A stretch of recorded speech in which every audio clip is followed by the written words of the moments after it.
Assalamualaikum warahmatullahi wabarakatuh.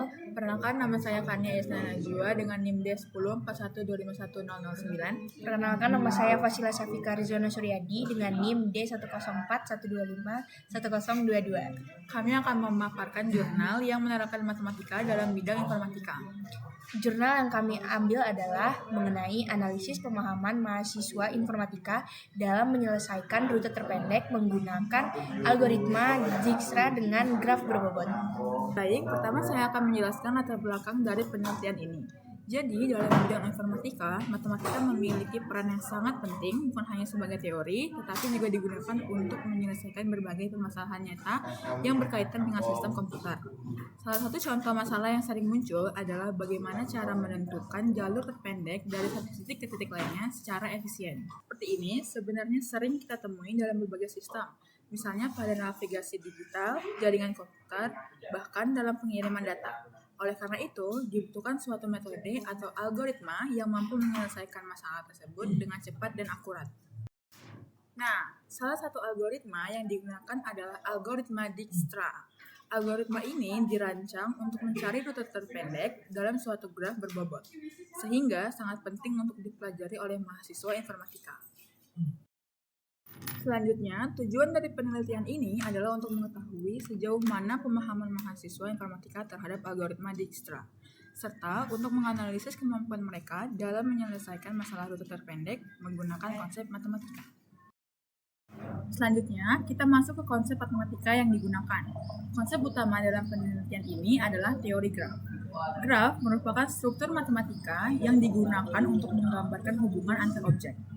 Dalam graf terdapat simpul atau node yang memiliki suatu titik dan sisi atau edge yang menghubungkan antar simpul.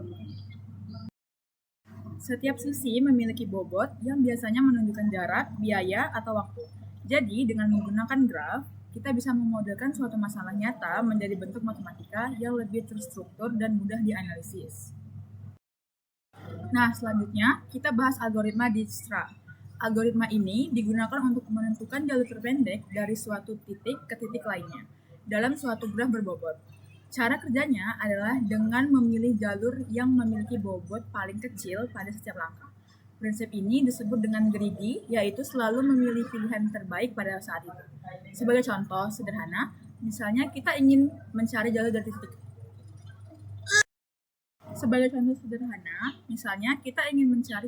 titik A ke titik F. Algoritma akan mengecek semua kemungkinan jalur, kemudian menjumlahkan bobot dari setiap jalur tersebut, lalu memilih jalur dengan total bobot yang paling kecil. Contohnya seperti jalur A ke C, ke D, ke F memiliki total bobot 14, dan jalur ini lebih kecil dibandingkan jalur lainnya, sehingga dipilih sebagai jalur terpendek. Dari sini kita bisa melihat bahwa prosesnya melibatkan perhitungan matematika sederhana seperti penjumlahan dan perbandingan nilai. Baik, selanjutnya saya akan menjelaskan metode dan hasil dari penelitian ini. Yang pertama, metode yang digunakan dalam penelitian ini adalah metode kualitatif deskriptif. Penelitian dilakukan terhadap 30 mahasiswa informatika semester 6. Data yang dikumpulkan melalui beberapa cara, yaitu observasi selama proses pembelajaran, analisis terhadap tugas mahasiswa, dan juga kuesioner untuk mengetahui tingkat pemahaman mereka. Dalam penelitian ini, mahasiswa diminta untuk menyelesaikan kasus pencarian rute terpendek secara manual menggunakan graf berbobot. Hal ini bertujuan agar mahasiswa benar-benar memahami proses algoritma, bukan hanya menghafal langkah-langkahnya. Dari hasil penelitian, diketahui bahwa sebagian besar mahasiswa sudah memiliki pemahaman yang cukup baik terhadap algoritma Dijkstra. Hal ini dapat dilihat dari lebih dari 80% mahasiswa mampu membuat graf berbobot dengan benar menentukan jalur terpendek. Namun, masih terdapat beberapa kesulitan terutama pada langkah greedy, yaitu saat memilih simpul dengan bobot paling kecil di setiap tahap. Beberapa mahasiswa masih keliru karena hanya melihat jalur terlihat lebih pendek, tanpa memperhatikan total bobot keseluruhannya. Selanjutnya, kita masuk ke penerapan matematika dalam informatika. Dalam konteks ini, matematika digunakan untuk mengubah masalah nyata menjadi bentuk graf. Kemudian, dilakukan perhitungan seperti penjumlahan bobot dan perbandingan nilai untuk menentukan jalur paling optimal. Penerapan ini sangat penting dalam dunia informatika, terutama dalam sistem yang membutuhkan efisiensi dan kecepatan dalam pengambilan keputusan. Contohnya adalah dalam routing jaringan komputer, pengembangan perangkat lunak, kecerdasan buatan, dan juga optimasi sistem. Dengan adanya konsep matematika ini, sistem komputer dapat bekerja secara lebih terstruktur, efisien, dan mampu menghasilkan keputusan yang lebih akurat. Sebagai kesimpulan, dapat disimpulkan bahwa pemahaman mahasiswa terhadap algoritma Dijkstra sudah cukup baik namun masih perlu ditingkatkan, terutama dalam memahami proses pemilihan jalur secara optimal. Selain itu, penggunaan metode pembelajaran berbasis studi kasus dan visualisasi graf terbukti dapat membantu meningkatkan pemahaman mahasiswa. Oke, selanjutnya di slide ini saya akan menjelaskan contoh perhitungan menggunakan algoritma Dijkstra. Pertama, kita lihat di graf yang ada di sebelah kanan. Di sini terdapat beberapa titik atau node, yaitu A, B, C, D, dan F. Mohon maaf sebelumnya ada kekeliruan dalam menggambar, yaitu untuk A titik kedua yaitu seharusnya C. Sekarang kita akan menghubungkan garis-garis yang memiliki bobot atau nilai. Bobot ini kita anggap sebagai jarak dan biaya atau biaya. Tujuan kita mencari jalur terpendek dari titik A ke titik F. Langkah pertama, kita mulai dari titik A. Nilai awal untuk titik A adalah 0, sedangkan titik lainnya kita masih dianggap tak hingga atau belum diketahui. Kemudian dari titik A, kita lihat jalur yang tersedia. Dari A ke B memiliki bobot 6, dari A ke C memiliki bobot 4, karena algoritma Dijkstra menggunakan prinsip greedy. Kita memilih jalur dengan nilai terkecil yaitu ke C dengan bobot 4. Selanjutnya, dari titik C kita lanjut ke titik D. Bobot dari C ke D adalah 3, sehingga total jarak dari A ke D melalui C adalah 4 ditambah 3 yaitu 7. Nilai ini kemudian kita simpan sebagai jarak sementara ke titik D. Setelah itu, dari titik D kita lanjut ke titik F. Bobot dari D ke F adalah 7, sehingga total jarak dari A ke F adalah 7 ditambah 7 yaitu 14.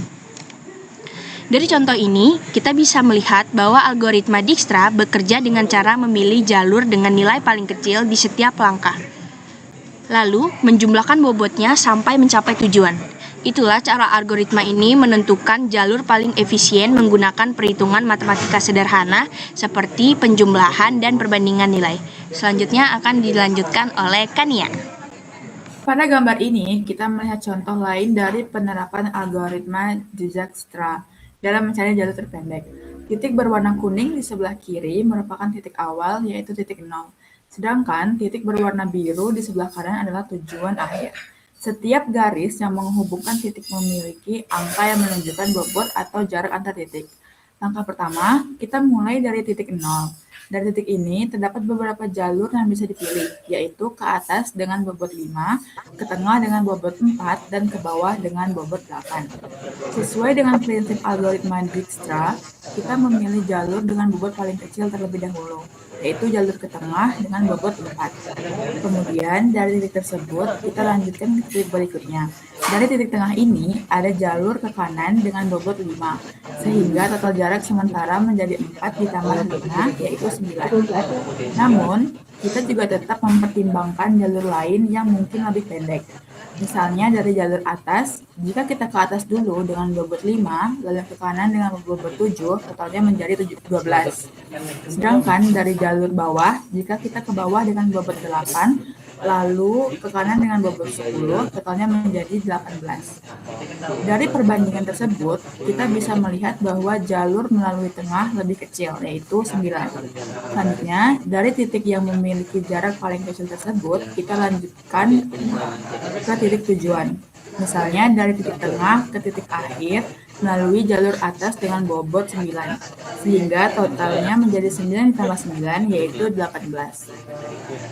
Namun, ada juga jalur lain melalui bawah dengan bobot 6, sehingga totalnya menjadi 9 tambah 6, yaitu 15. Dari sini, kita bisa belajar bahwa jalur terbaik adalah jalur dengan total bobot paling kecil, yaitu 15. Jadi, algoritma Dijkstra bekerja dengan cara membandingkan semua kemungkinan jalur, lalu memilih jalur dengan total bobot paling kecil secara bertahap sehingga sampai mencapai tujuan. Dengan cara ini, kita bisa menentukan jalur yang paling efisien berdasarkan perhitungan matematika. Mungkin itu aja yang dapat kami sampaikan. Terima kasih atas perhatian teman-teman semua. Wassalamualaikum warahmatullahi wabarakatuh.